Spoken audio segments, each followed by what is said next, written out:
บนัสค่ะพอใจค่ะอดินค่ะเฟิร์นค่ะไข่มุกค่ะน้ำขิงค่ะฟ้าใสค่ะพิต้าค่ะมิกกี้ค่ะไอซ์กันครับพี่รุนครับอาโก้ครับแอนพินครับตาครับปื้มครับธันวาครับพวกเราชั้นประถมศึกษาปีที่2โรงเรียนชุมชนภูเรือ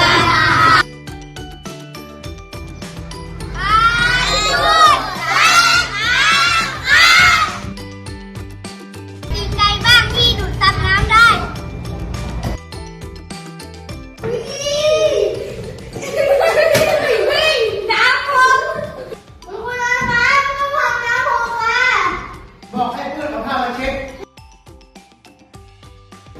ไอ้คุณมีอย่างอื่นที่สามารถดูดซับน้ำได้ไหมไม่รู้ไปถามคุณครูมีอะไรดูดซับน้ำได้นอกจากผ้าน อกจากผ้านะครับยังมีสิ่งอื่นที่สามารถดูดซับน้ำได้อย่างเช่นกระดาษเราสามารถดูดซับน้ำได้ใช่ไหมฟองน้ำเราสามารถดูดซับแล้วก็ไปบีบได้แล้วโรงเรียนว่ามีอย่างอื่นอีกไหมครับที่สามารถดูดซับน้ำได้อีกมีค่ะช่วยตอบที่มีอะไรบ้างไม่รู้ค่ะทิชชู่ก็ได้อะไรอีกทำนี้ได้ไหม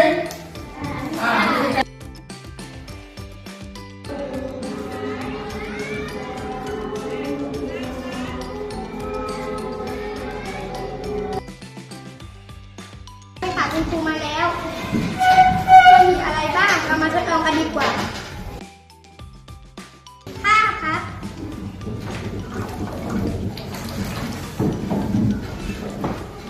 ทิชชู่ค่ะ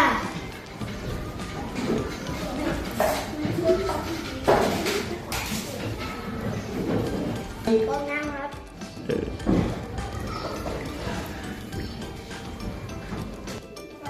กระดาษค่ะ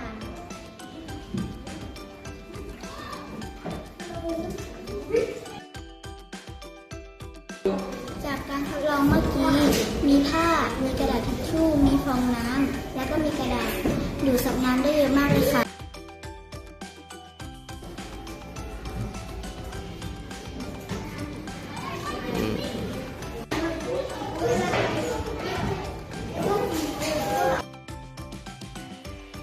จากการทดลองพบว่ามีวัสดุหลายอย่างที่ดูดซับน้ำเช่นอะไรบ้างคะ